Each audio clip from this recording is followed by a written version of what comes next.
தொடர்ச்சியாக சார், முதல்ல இந்த அமெரிக்கா இப்போது திடீர்னு இஸ்ரேலுக்கு ஆதரவாக ஈரான் மீது தாக்குதல் தொடங்குவதற்கு இது என்ன காரணம்? இஸ்ரேல் தொடர்ச்சியாக இப்போது இந்த ஈரான் மற்றும் அதே காசா உள்ளிட்ட பல்வேறு நாடுகளின் மீதும் தாக்குதல் நடத்தி கொண்டிருக்கும் பொழுதும் பல்வேறு நாடுகள், உலக நாடுகள் அதை ஒதுங்கி வேடிக்கை பார்க்கும் நிலைக்கு உள்ள சூழலுக்கு என்ன காரணம் சார்? வணக்கம். அமெரிக்கா திடீர்னு தாக்கியது என்று நாம் சொல்ல முடியாது. இஸ்ரேலுக்கு பின்னால் தொடர்ந்து அமெரிக்கா இருக்கு. 1948 பால்ஃபூர் சாற்றுரை மூலமாக ஐநாவில் இஸ்ரேல் அமைப்பதற்கான அனுமதி பெற்று பாலத்தீனம், அதுவரை பிரித்தானிய காப்பு நாடாக இருந்த பாலத்தீனத்தில் ஒரு பகுதியை யூதர்களின் தாயகம் என்று அறிவித்து ஒரு நாட்டை உருவாக்கியது தொடங்கி தொடர்ந்து அமெரிக்கா அதற்கு ஆதரவாக இருக்கிறது. என்ன சொன்னாங்க அவங்க? For a people without a country, இவங்க நாடில்லாத மக்கள் யூதர்கள், அவர்களுக்காக எ country without a people, a country without a people for a people without a country, இதான் அவங்க முழக்கம். சரி, ஆனால் இந்த கண்ட்ரி இருக்கு பாருங்க, அது நாட் வித்தவுட் எ பீப்புள், அது மனிதர்களோடு கூடியது தான். அன்னைக்கே தெரியும் எல்லாருக்கும், பாலத்தீன மக்கள் அங்கே இருக்கிறாங்க, அரபி மொழி பேசக்கூடிய மக்கள் எல்லாமே தெரியும். ஆனால் என்ன காரணம் சொன்னாங்க? அதுக்கு விளக்கம், பீப்புள்னு அவங்கள ஒத்துக்க முடியாது. காட்டில் கரடி, புலி, மான், சிங்கம் இருக்கிறது இல்லையா, அந்த மாதிரி இந்த காட்டில் ஒரு விலங்குகள் மாதிரி அவங்க சப் ஹியூமன், மனிதத்தன்மைக்கு கீழானவர்கள். சர்ச்சில் தான் சொன்னார், ஒரு இடத்துல இந்த நாட்டை உருவாக்கணும், அங்கே ஏற்கனவே இருக்கிறது தடையாக இருந்தாங்கன்னா தேர் சப் ஹியூமன், அப்படிதான் சொன்னாங்க. ஜியோனிச பார்வையில் பாலத்தீன தேசம்னு ஒன்று இல்லை. அந்த பேரில் சில பேர் இருக்காங்க, சோகால்டு பாலஸ்தீனியன்ஸ். அவங்க பாதி நாடு பிரித்து கொடுத்ததுக்கும் அமெரிக்கா ஆதரவாக இருந்துச்சு. எஞ்சிய பாதியையும் அந்த பாலத்தீனர்களை விரட்டி அடித்து விட்டு கைப்பற்றி கொண்டார்கள். மீண்டும் 67 போர் நடத்தி புதிதாக பல பகுதிகளை ஆக்கிரமித்து கொண்டார்கள். 73 போர் நடத்தினாங்க. எல்லாத்திலையும் இஸ்ரேலுக்கு பின்புலமாகவும் வலிமை சேர்க்கக்கூடியதாகவும் ஆயுதம் எல்லாமே அமெரிக்கா இருக்கு. இன்னைக்கு இஸ்ரேல் ஹமாஸை தாக்குதுன்னா உண்மையான பொருள் அமெரிக்கா தாக்குதுன்னு அர்த்தம். ஹமாஸை தாக்கி அழித்து அந்த காசா முனையில் இருக்கக்கூடிய மக்களுக்கு உணவு, குடிநீர், மருந்து கிடைக்காமல் செய்துன்னா அமெரிக்கா செய்துன்னு அர்த்தம். மேற்கு கரையில் குடியேற்றங்களை உருவாக்கி ஆயுதம் இல்லாத சாதாரண பாலத்தீனர்களை தாக்குகிறார்கள்னா அமெரிக்கா செய்துன்னு அர்த்தம். எல்லாத்துக்கும் என்ன, இஸ்ரேல் ஒரு சின்னஞ்சிறு நாடு, சுற்றி அரபு நாடுகள் இருக்கு. அமெரிக்காவுக்கு எண்ணெய் வளம் நிறைந்த அந்த மத்திய கிழக்கில் ஒரு அடியாள் நிறுவனம் தேவைப்படுகிறது, அதுதான் இஸ்ரேல்.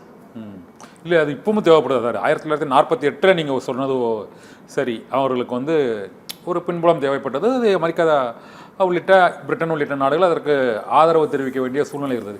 இன்னைக்கு 2025 இதே போல அமெரிக்கா அந்த இடத்தில் இஸ்ரேலுக்கு இந்த அளவுக்கு ஆதரவாகவும் மற்றும் அது மற்ற நாடுகளுக்கு எதிராகவும் இருப்பதற்கான அந்த காரணம் தொடர்ச்சியாக அவங்க உலகில் தாங்கள் தான் ஒரே நம்புறாங்க.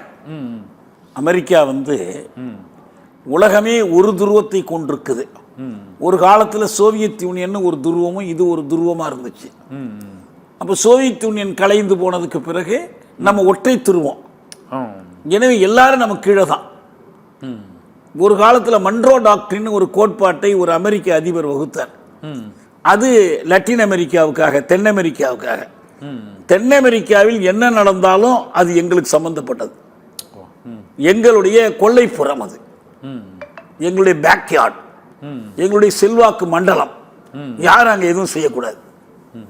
இந்த கோட்பாட்டை இன்னைக்கு உலகு தழுவியதாக ட்ரம்ப் மாற்றி வச்சிருக்கார். உலகு தழுவிய மன்றோ கோட்பாடு தான் ட்ரம்ப் கோட்பாடு. அவர் எங்க நாட்டாம பண்ணாலும் அது கீழே போகணும். அதுக்கான முழக்கம் தான் make America great again, MAGA. Trump போட்டிருக்கிற தொப்பிலேயே எழுதியிருக்கோம், மேகான்னு எழுதியிருக்கோம். அவர் அதான் முழக்கம், அமெரிக்கா ஃபர்ஸ்ட்.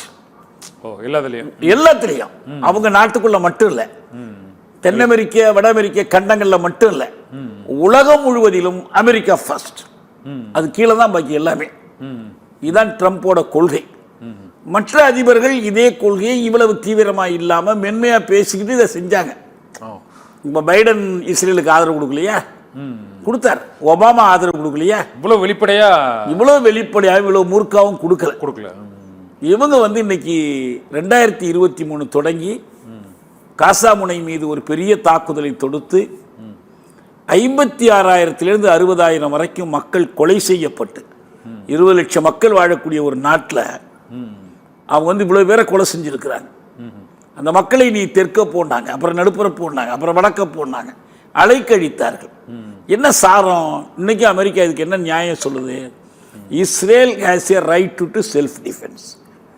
இஸ்ரேல் தன்னைத்தான் பாதுகாத்துக் கொள்வதற்கான உரிமை இருக்கிறது. ஆனால் அவங்களுக்கு அந்த அச்சுறுத்தல் இருக்குல்ல சார். அது இஸ்ரேல் தோன்றியதிலிருந்தே அந்த அண்டை நாடுகளாக இருக்கக்கூடிய அந்த சிரியாவாக இருக்கட்டும், ஜோர்டானாக இருக்கட்டும், எகிப்தாக இருக்கட்டும், பல நாடுகளும் இஸ்ரேல் உருவானது அது நியாயம் இல்லையா என்பது இன்னொரு விவாதமாக இருந்தாலும் அவர்கள் இந்த பிரச்சனையை கிட்டத்தட்ட ஒரு 2000-3000 ஆண்டுகளாக அது பல்வேறு நம்பிக்கைகளின் அடிப்படையில் தொடர்ந்து கொண்டிருக்கிறது. இப்போ இஸ்ரேலுக்கு ஒரு அச்சம், என்னைக்குனாலும் இவங்க நம்மளை அடித்து நம்ம நாட்டை பிடிச்சிருவாங்க அப்படிங்கிற மாதிரி ஒரு இன்செக்யூரிட்டியில் இந்த தாக்குதலில் தொடர்ந்து அவங்க ஈடுபட்டுக்கிட்டே இருக்கிறாங்கன்னு அவங்க தரப்பு நியாயம் கூறப்படுது. அந்த நியாயத்தை நம்ம இன்னைக்கு கடைசியா இந்த ஈரான் அடிக்கும் போது ஏற்பட்டிருக்கிற இந்த இழப்புகளை தவிர இத்தனை ஆண்டுகளில் இஸ்ரேல் எதை இழந்தது? எந்த அரபு நாடு இஸ்ரேலின் எந்த பகுதியை கைப்பற்றி கொண்டது? எதுவுமே இல்லையே. இஸ்ரேல் மேலும் மேலும் விரிவாகி கொண்டே போகுது. நீங்க அந்த படத்தை பார்த்தீங்கன்னா உங்களுக்கு தெரியும். மேப்ல கொஞ்சம் முதல்ல இருந்ததுக்கும் இப்போ உள்ளதுக்கும் அதிக விரிவுபடுத்திட்டே போறாங்க. இது போதாதுங்கிறாங்க. அவங்க என்ன சொல்றாங்கன்னா, இதை நல்லா புரிஞ்சுக்கணும். ஈரான் உங்க எல்லையில் இல்லை. ஈரான் அரபு நாடும் கிடையாது, அது தள்ளி இருக்கு. ஆனா அது தங்களுக்கு எக்ஸிஸ்டென்ஷியல் த்ரெட்னு சொல்றாங்க. எக்ஸிஸ்டென்ஷியல் த்ரெட்னா என்ன தெரியுங்களா? நீங்க என்ன தாக்க வேணாம், என்ன திட்ட வேணாம், என் வழியை மறிக்க வேணாம், நீங்க இருக்கிறதே எனக்கு ஆபத்து. ஈரானின் இருப்பே தனக்கு ஆபத்துங்கிற ஒரு மனநிலை எங்கிருந்து வருதுன்னா, இப்ப இங்க அகண்ட பாரதம் பேசுறவங்க மாதிரி இஸ்ரேல்ல ஒரு அகண்ட இஸ்ரேல்னு ஒரு கொள்கை உண்டு. எஸ்ட் இஸ்ரேல்னு அதுக்கு பேரு. அந்த கொள்கையினுடைய அர்த்தம் என்னன்னா, இஸ்ரேல் நமக்கு பாதுகாப்பா இருக்கணும்னா ஐநா ஒதுக்கி கொடுத்த இடம் பத்தாது, இந்த பாலத்தீனம் முழுவதும் பத்தாது. பக்கத்தில் எகிப்து இருக்கு, சிரியா இருக்கு, ஜோர்டான் இருக்கு, லெபனான் இருக்கு. இந்த நாடுகள் இருப்பதெல்லாமே நமக்கு ஆபத்து. எனவே எல்லைகளை பாதுகாப்பா நம்ம விரிவுபடுத்திக்கணும். கோலன் சிகரத்தை கைப்பற்றணும், ஜோர்டான் மேற்கு கரையை கைப்பற்றணும், எகிப்தினுடைய சைனாய் தீபகற்பத்தை கைப்பற்றணும்.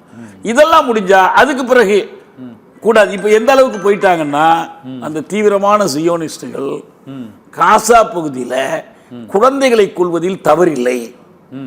ஏன்னா இந்த குழந்தைகள் வளர்ந்தால் இஸ்ரேல் பாதுகாப்புக்கு ஆபத்து அப்படின்னு சொல்லக்கூடிய அளவுக்கு போயிட்டாங்க.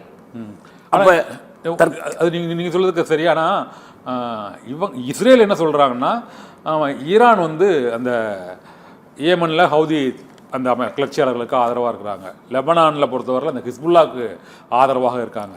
இதே போல் ஹமாஸ் இயக்கத்துக்கு ஆதரவாக இருக்காங்க. இந்த குர்ஸ் அவங்களோட இயக்கத்துக்கு ஆதரவாக இருக்கிறதுனால அவங்களுக்கு ஆதரவாக ஈரான் தொடர்ந்து செயல்பட்டு கொண்டுகிட்டே இருக்குது. இது ஒரு கட்டத்தில் இந்த யுரேனியம் செறிவூட்டப்பட்டு ஒரு அணுகுண்டு தயாரிக்கப்பட்டால் அது இஸ்ரேல் என்பதே இல்லாததாக உருவாக்கிறோம். அதுதான் ஈரான் அதிபர் சொல்லிட்டு இருக்கிறாரு. அந்த சூழ்நிலையில் அந்த சர்வதேச அணுசக்தி முகமையிலிருந்து இந்த சோதனை நடத்துகிறாங்க. அவங்க 90% சோதனை வெற்றிகரமாக நடத்தி விட்டார்கள் என்பதாலும், இந்த ஹிஸ்புல்லா மற்றும் இந்த ஹமாஸ் உள்ளிட்ட பல்வேறு அமைப்புகளுக்கு, ஹவுதி உள்ளிட்ட அமைப்புகளுக்கு உதவுவதாலும் தான் நாங்கள் ஈரான் மீது தாக்குதல் நடத்துகிறோம் அப்படிங்கிறது பெஞ்சமின் நேத்தன்யாகு சொல்றாரு. அமெரிக்கா கிட்ட அணுகுண்டு எவ்வளோ அணுகுண்டு இருக்கு? அமெரிக்காவினால எத்தனை நாடுகளுக்கு ஆபத்து ஏற்பட்டிருக்கு? வியட்நாமுக்கு, கியூபாவுக்கு, சிலேக்கு, பெருவுக்கு. இந்த நாடுகள் அமெரிக்கா எங்களுக்கு ஒரு எக்ஸிஸ்டென்ஷியல் த்ரெட் என்று வாஷிங்டன் மேலே, நியூயார்க் மேலே போய் குண்டு தாக்குதல் நடத்தினா எப்படி அது நியாயமா இருக்கும்? அவங்க அமெரிக்கா பிராக்சி வார் நடத்துறதா தெரியலையே சார். ஒரு மறைமுக போர் இந்த ஆயுத குழுக்களுக்கு உதவி பண்றதா எதுவும் ப்ரூஃப் நிக்காரகுவாவில் பண்ணலையா? பெரிய அளவு. கியூபாவில் பன்றிகள் விரிகுடா தாக்குதல் நடக்கலையா? 61 நடந்துச்சா இல்லையா? வியட்நாமில் தாக்குதல் நடக்கலையா? லாவோஸ் கம்பூச்சியாவில் நடக்கலையா? இப்போ உள்ள சூழ்நிலை இப்பயும் சொல்றேன். கொலம்பியாவில் இன்னைக்கு நடக்குது. எத்தனையோ ஆப்பிரிக்க நாடுகள்ல அமெரிக்காவினுடைய பிராக்சிஸ் இருக்கிறாங்க. அதெல்லாம் ஒண்ணுமே இல்லாமலாம் இல்லை. சரி, இவங்களுக்கு எங்கெல்லாம் முகாம் இருக்கு அது ஒரு 80 நாடுகள்ல அவங்க ராணுவ வச்சிருக்காங்கல்ல. வேற எந்த நாடு மாதிரி முகாம் வச்சிருக்கு? வேற எந்த நாடுகளும் அந்த அளவுக்கு. ஜப்பான்ல முகாம் வச்சிருக்கான். ஹிரோஷிமா நாகசாகி நடைபெற்ற ஜப்பான்ல அமெரிக்காவுக்கு ராணுவ முகாம். அங்கதான் அதிக தளங்கள் இருக்கு, 14 தளங்கள் இருக்கான். இன்னும் சொல்ல போனா கியூபா, விடுதலை பெற்ற கியூபா, அந்த கியூபா நாட்டினுடைய ஒரு பகுதியை அமெரிக்கா இன்னைக்கும் கொடுக்கல. ஏன் தெரியுமா? அங்க குவாண்டனாமோன்னு ஒரு சிறைச்சாலை வச்சு நடத்துறாங்க. ஈராக்ல, ஆப்கானிஸ்தான்ல வேற எங்க ஆள் பிடிச்சிக்கிட்டு போனாலும் அவங்களை கொண்டு அடைக்கிற இடம் எது? குவாண்டனாமோ. கியூபாவின் ஒரு பகுதியை சிறைச்சாலையை வச்சிருக்கிறாங்க. குவாண்டனாமோ சிறையில சிறை கைதிகள் துன்புறுத்தப்படுவதாக ஒரு வழக்கு உச்சநீதிமன்றத்தில் போட்ட போது அமெரிக்க அரசினுடைய வாதம் என்ன தெரியுங்களா?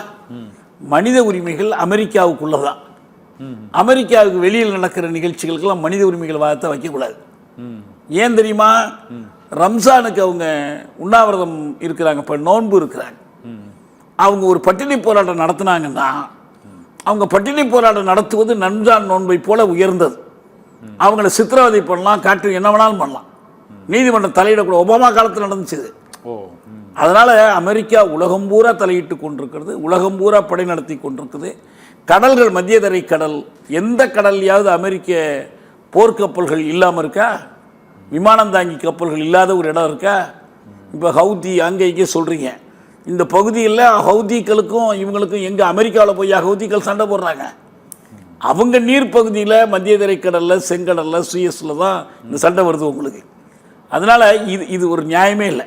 உண்மை என்னன்னா, இஸ்ரேலிடம் அணுகுண்டுகள் இருக்கு, அறிவிக்க மாட்டேங்கிறாங்க. ஈரானிடம் அணுகுண்டுகள் இல்லை. அணுசக்தி முகமையோடு ஈரான் பேச்சுவார்த்தை நடத்துது, பார்வையிட அனுமதிக்குது. இஸ்ரேல் எதையுமே அனுமதிப்பதில்லை. அது அமெரிக்காவினுடைய அவங்கள தான் கண்டிச்சிருக்கணும். ஆமா, அங்கதான் நடத்தணும். அவங்க தான் அணுகுண்டு வச்சிருக்கிறாங்க. அவங்களால கொண்டு தானே ஆபத்து இருக்கு. ஈரானை கொண்டு என்ன ஆபத்து இருக்கு? இவங்களை பொறுத்த வரைக்கும் இந்த அண்டையில் இருக்கக்கூடிய சவுதி அரேபியா, எகிப்து, சிரியா, மொராக்கோ, இந்த மாதிரி நாடுகளோட நம்ம எல்லாம் ஒரே மூதாதையினோடு வந்தோம். எல்லாம் அப்ரஹாமினுடைய வாரிசுகள் நம்ம. எனவே அப்ரஹாம் அக்காட்ஸ் பண்ணுங்கன்னு சொல்லி ஒதுக்கி தள்ளுறதுக்கு பாலஸ்தீனர்களை தனிமைப்படுத்துவதற்கு முயற்சி பண்றாங்க. ஆனால் அவங்க அரபு மொழி பேசுகிற மக்கள், நம்ம அரபு மொழி பேசுகிற மக்கள்னு பாலஸ்தீனருக்கு ஆதரவான உணர்வோடு இருக்கிறாங்க. நீங்கள் 2023 ஹமாஸ் தாக்குதல், 2020 ஒரு உடன்பாடு பண்ணாங்க. அதுக்கு பேர் I2U2 அக்ரிமெண்ட்னு பேர். I2னா India, Israel, United Arab Emirates, United States of America, இந்த 4 நாடுகளும் ஒரு குவாட் ஒப்பந்தம் போட்டிருக்கிறாங்க. 4 தரப்பு ஒப்பந்தம். இங்க எப்படி ஆஸ்திரேலியா, ஜப்பான், இந்தியா, அமெரிக்கா ஒப்பந்தம் போட்டிருக்காங்க, அந்த மாதிரி ஒப்பந்தம் போட்டு வச்சிருக்கிறாங்க. ஐக்கிய அரபு எமிரேட்ஸ் அவங்களுக்கு உதவிகள் பண்ணிக்கிட்டு இருக்கு. யாருக்கு? இஸ்ரேலுக்கு உதவிகள் பண்ணிக்கிட்டு இருக்கு. இப்போ ஐக்கிய அரபு எமிரேட்ஸை போய் தாக்குறதுன்னா ஒத்துக்குவாங்களா? பாலஸ்தீனம் போய் தாக்குறதுன்னா? நீ ஒரு நாடாயிரு, நீ ஏற்கனவே 2 அரசுகளுக்குன்னு ஒப்பந்தம் போட்டோம்ல, 2 நாடுகள் தீர்வுன்னு, அதை நீ மதிச்சு நடக்காம இட்சாக் ராபினை கொலை செஞ்சது யாரு? இப்ப 2 நாடுகள் தீர்வை இன்னைக்கு இருக்கிற நெட்டன்யாகு ஒத்துக்கிறாரா? அடியோடு அழிக்கணும் பாலஸ்தீனம். இதே ட்ரம்ப் என்ன சொன்னாரு? தலைநகரத்தை, அந்த ஒப்பந்தத்தை மீறி கொண்டு போய் ஜெருசலத்தில் ஆரம்பிக்கிறார். பாலஸ்தீனர்களுக்கெல்லாம் நான் வேணுங்கிற நிதி உதவியெல்லாம் செய்கிறேன், எங்கேயாவது போய் பொழைச்சிங்க. 2 அரசு, ஒற்றை அரசெல்லாம் கிடையாதுன்ட்டார். அவங்க ஒரு தேசம், பாரம்பரியமான தேசம், அவங்களுக்கு ஒரு அரசு இருக்கு. எந்த விதத்திலும் இஸ்ரேல் நடத்தி கொண்டிருப்பதற்கு நியாயமே இல்லை. இந்த காசா முனையில் இருக்கக்கூடிய குழந்தைகளுக்கு உணவு, மருந்து கொடுப்பதற்கென்று ஐநா ஒரு நிறுவனம் வச்சிருக்கு. அதை அனுமதிச்சுக்கிட்டு இருந்தாங்க. ட்ரக்கில் கொண்டு போய் தினம் ஒரு 10 பேருக்கு ஒருத்தருக்காக கிடைக்கிற அளவுக்கு உணவு போய்கிட்டு இருந்துச்சு. இன்னைக்கு அதை தடை செய்து விட்டார்கள். அமெரிக்காவும் இஸ்ரேலும் சேர்ந்து ஒரு மனிதாபிமான முகமைன்னு ஒன்றை ஆரம்பிச்சு, அது ஒரு நாளும் சோறு கொடுக்க மாட்டாங்க, ஒன்றும் கொடுக்க மாட்டாங்குது. குழந்தைகள் மண்ணள்ளி திங்கிறாங்க, எதுவும் கிடைக்காத போது. இதெல்லாம் ட்ரம்புக்கு தெரியாதா? அமெரிக்காவுக்கு தெரியாதா? இல்லை, இது மற்ற நாடுகளுக்கும் இந்த நடக்கக்கூடிய அந்த போர் விதிமுறைகள் தெரியுது. ஐக்கிய நாடுகள் சபையும் முன்பு போல ஒரு கட்டுப்படுத்தக்கூடிய அமைப்பாக அது இல்லை. அமெரிக்காவோட மற்ற நாடெல்லாம் இருக்கட்டும். உலக குற்றவியல் நீதிமன்றம் ICC வழக்கு போட்டது யாரு? தென்னாப்பிரிக்கா. அந்த வழக்கில் அவங்க தீர்ப்பு கொடுத்துருக்குறாங்கல்ல, எந்த நாடு அவர்களுக்கு போய் உதவுவதையும் தடுக்கக்கூடாது. இன அழிப்பு நோக்கி இஸ்ரேலினுடைய நடவடிக்கைகள் அமைந்திருக்கு. இன்னும் சொல்ல போனா இவர்களை கொண்டு வந்து கூண்டுல நிறுத்தணும். இவ்வளவு தீர்ப்பு வந்த பிறகு அதுக்கு என்ன மரியாதை இருக்கு? உலக நீதிமன்றத்துக்கு, உலக நீதிமன்ற அமைப்புக்கு என்ன மரியாதை இருக்கு? செக்யூரிட்டி கவுன்சில்ல 15 நாடுகள் இருக்கு. 14 நாடுகள் இஸ்ரேலை போரை நிறுத்தக்கொள்ளி தீர்மானம் போடுறாங்க. அமெரிக்கா ஒரே ஒரு நாடு இருந்து கொண்டு அதை வீட்டோ பண்ணுது. பொதுப்பேரவை தீர்மானத்தை வீட்டோ பண்ண முடியாது. 140 நாடுகள் இஸ்ரேலை போரை நிறுத்த சொல்லி தீர்மானம் போடுறாங்க. விலகி நிற்குது இந்தியா. நீங்க ஆதரிச்சு நிக்கல, ஆனா என்ன பண்றீங்க?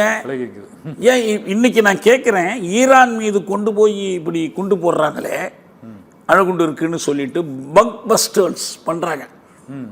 பங்க் பஸ்டர் பாம் 13,000 கிலோ எடையுள்ள குண்டுகளை கொண்டு போடுறாங்களே, என்ன இந்தியாவோட நிலைப்பாடு என்ன? இதுவரை எதுவுமே இல்லையே. அவர் பாகிஸ்தான் ராணுவ தளபதியை கூப்பிட்டு ஒரு வேளை விருந்து கொடுத்தாருன உடனே அதுக்கு துடியா துடிக்கிறவங்க இந்த மக்கள் குழந்தைகள் பட்டினி கிடக்கிறத பற்றி பேச மாட்டேங்கிறாங்க. இது அமெரிக்கா தொடர்ச்சியாக உலகில் அந்த மத்திய கிழக்கின் வரைபடத்தையே மாற்றுவோம் மற்றும் ஈரானில் ஆட்சி மட்டத்தை ஏற்படுத்துவோம் அப்படின்னு நேரடியாகவே அந்த அமெரிக்க அதிபர் ட்ரம்ப் அந்த இருக்கிற இடம்லாம் எங்களுக்கு தெரியும். சாத்தியமா மற்ற நாடுகள் இப்போ அமெரிக்காவின் அந்த ஒற்றை துருவத்திற்கு, அதாவது அமெரிக்காவோட பொருளாதார ராணுவ வலிமைக்கு நிகரா இன்னைக்கு எந்த நாடுகளும் இந்த நடவடிக்கை எடுக்க முடியல. இன்னைக்கு ஒற்றை துருவம் இல்லை.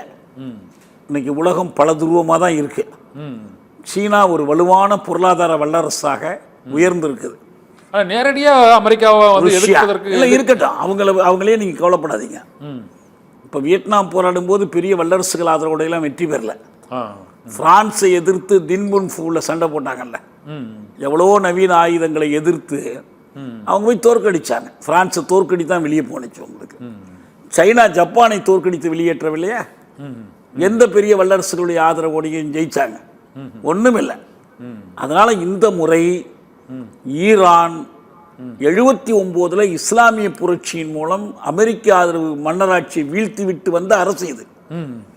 முதல்ல ஒரு அயோத்தல்லா கொமேனி இருந்தார். அவருடைய வாரிசா தான் ஒரு 35 வருஷமா காமேனி இருக்கிறார். அங்கு நாடாளுமன்றம் இருக்கு, குடியரசுத் தலைவருக்கான தேர்தல் நடக்குது. அது ஒரு நல்ல அறிவார்ந்த சமுதாயம், பண்பாட்டில் முதிர்ந்த சமுதாயம். அதுக்கு ஒரு சான்று சொல்றேன். இங்க இருக்கிற எந்த திரைப்பட கலைஞனையும் கேளுங்க, உலகத்தின் சிறந்த திரைப்படங்கள் எங்க இருந்து வருதுன்னு கேளுங்க. ஈரானிய திரைப்படங்கள் தான். ஈரானிய திரைப்பட கலைஞர் தான். அவ்வளவு எப்படி ஒரு பின்தங்கிய ஒரு காட்டுமிராண்டி சமுதாயத்திலிருந்து அவ்வளவு உயர்ந்த கலை வருமா? அவ்வளவு உயர்ந்த பண்பாடு வருமா? உண்மைதான். அவங்க ஒரு குற்றச்சாட்டா சொல்றது மனித உரிமை மீறல்கள் அதிகமான இஸ்ரேல் அமெரிக்கா இருக்கு. பைபிள்ல ஒரு கதை வருது இல்ல, யாரு குற்றம் பண்ணானோ அவன் முதல் கல்லை எடுத்து போடுன்னு கேட்டார்ல இயேசு. இப்ப யார் எடுத்து போடுறது? எந்த நாடு எடுத்து போடும்? ஒன்றும் இல்லை. அது ஒரு பிரச்சனை தனி. நம்ம ஈரான் நடக்கிறது எல்லாத்தையும் நியாயப்படுத்தலாம். சரி, ஈரானிய பெண்கள் போராடிக்கிட்டு இருக்கிறாங்க, ஆப்கானிய பெண்கள் போராடிக்கிட்டு இருக்காங்க, அது தனி. ஆனா ஒரு வல்லரசை எதிர்ப்பதில் ஈரான் என்றால் என்னன்னா 2 பொருள் தான் 79 புரட்சிக்கு பிறகு. ஒன்று அமெரிக்க வல்லரசுக்கான எதிர்ப்பு, 2 இஸ்ரேலுக்கான எதிர்ப்பு. இந்த இரண்டிலும் விட்டு கொடுக்காமல் உறுதியாக அவங்க நிற்கிறாங்க. ஈரான்ல இடதுசாரிகள் இருக்கிறாங்க, ஈரான்ல பலதரப்பட்ட கருத்தாளர்கள், எல்லோருமே இதில் ஒன்றா நிற்கிறாங்க.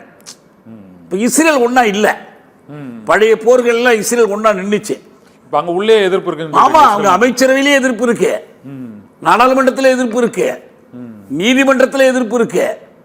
இந்த நெட்டன்யாகு பதவியில் இருக்கும்போது நெருக்கடி, இந்த கொரோனா நெருக்கடி காலத்துல அதற்கு எதிராக போராட்டங்கள் நடந்துச்சு. அந்த போராட்டங்கள்ல இன்னும் சொல்ல போனால் பெருந்தொற்று காலத்துக்கான அந்த முகத்திரை அணிவிந்து கொண்டு குறிப்பிட்ட தொலைவுக்கு நின்று நடந்துச்சு. அதுல எழுப்புல முழக்கம் என்ன தெரியுங்களா?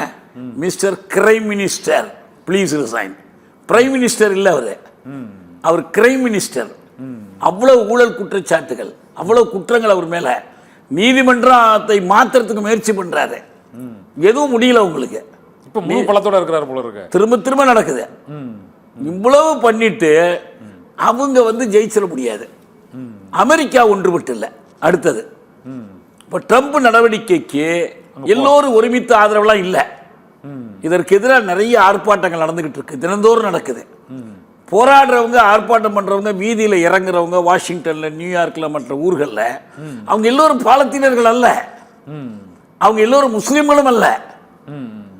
யூதர்கள் உட்பட ஜூஸ் ஃபார் பீஸ்னு ஒரு அமைப்பே இருக்கு. நாட் இன் அவர் நேம், எங்க பேர்ல இதை செய்யாதேங்கிறாங்க. அமெரிக்கா ஒரு இழுபறி சியோனிச கொள்கைகளுக்கு இப்போ இஸ்ரேலை பொறுத்தவரை முழுமையான ஆதரவு அந்த அங்க யூதர்கள்ட்டே இல்ல. ஆனா இப்படி இவ்வளவு பெரிய தாக்குதல் தொடர்ந்து நடத்திட்டு இருக்காங்க. டெல் அவீவ், ஜெருசலத்திலேயே யூதர்கள் தெருவுக்கு வந்து ஈரானியர்களே எங்களை மன்னியுங்கள், பாலத்தீனர்களே எங்களை மன்னியுங்கள், இதுக்கு நாங்க ஆதரவு இல்லை அந்த நாட்டு மக்களே சொல்வது மட்டும் இல்ல, ஊர்வலமா புறப்பட்டு காசா எல்லைக்கே போறாங்க.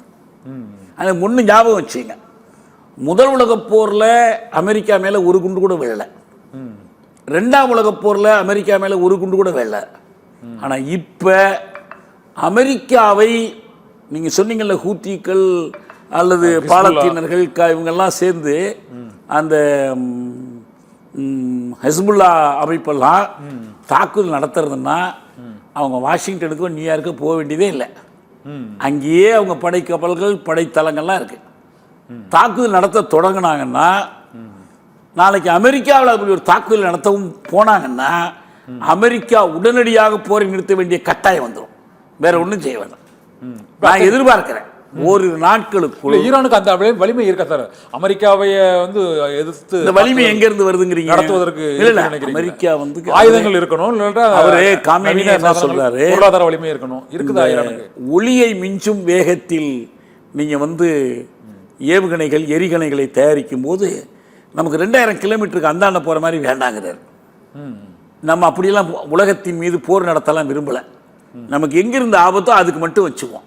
இஸ்ரேல் எத்தனையோ முறை ஆத்திரம் மூட்டியது, அவங்களுடைய படை தளபதியை கொலை செய்தது இல்லையா? ஈரானுடைய படை தளபதியை கொன்னுச்சு. அந்த இவங்களுக்கு ஆதரவா இருக்கக்கூடிய இயக்கங்களுடைய தலைவர்களை கொலை செஞ்சு, இப்ப பாருங்க கடைசியா இந்த 13ஆம் தேதி வீட்டுக்குள்ள படுத்து தூங்கிட்டு இருந்த விஞ்ஞானிகளை கொலை பண்றாங்க.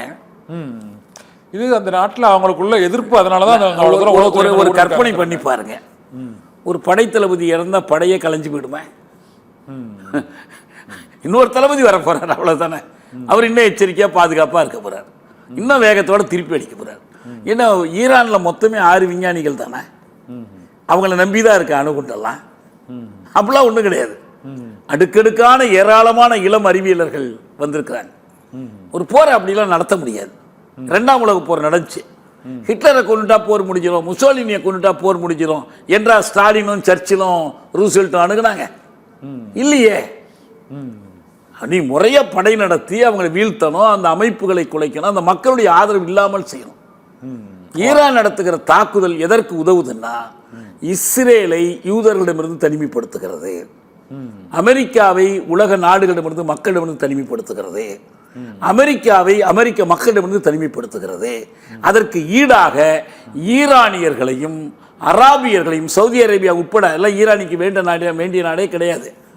ஆனா அவங்க உட்பட பெரிய கண்ணன் தெரிவிக்கல அரபு நாடுகள். இல்ல, அவங்க வந்து ஐக்கிய அரபு அமீரகம் தெளிவா அறிவிச்சுட்டாங்க, எந்த ஒப்பந்தம் கையெழுத்து போடுறாலும் பாலஸ்தீன அரசு இருந்தா தான் பண்ணுவோம்ட்டாங்க. இது இப்படியே போகாது. ஏன்னா அரபு நாடுகள் பாலஸ்தீனத்துக்கு கொடுக்கிற ஆதரவு மன்னர்களையும் மந்திரிகளையும் பொறுத்தது அல்ல, அந்த மக்களை பொறுத்தது. அரபு தேசியம். இப்ப தமிழர்கள் நம்ம தமிழீழத்துக்கு ஆதரவா போறோம், ஏதோ ஒரு அரசு சொல்றதுக்காக இல்லை. ஏப்ப அவனும் நானும் தமிழையா, ஒரு கொடியில் பூத்த இருமலர்கள், ஒரே ரத்தம் என்று அந்த உணர்வு அங்கே இருக்கு.